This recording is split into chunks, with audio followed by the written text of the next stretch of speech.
Ассалаумағалейкум достар. Бұл қазір мынандай нәрсені көрсетейін деп отырмын. Қытайдың сатылып жатқан зат бізде бағасы 270 теңге тұрады екен. Қонаев қаласында жаңа жұмыстан қайтып келе жатып осыны магазиннен сатып алдым. Арнайы сіздер үшін көрсетейін деп. Бұл не енді? Бұл кәдімгі бізде бар шаяндардың бірі.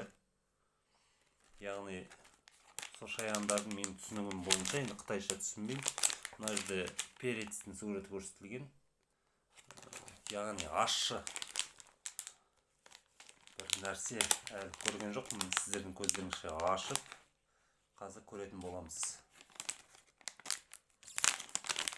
Достар,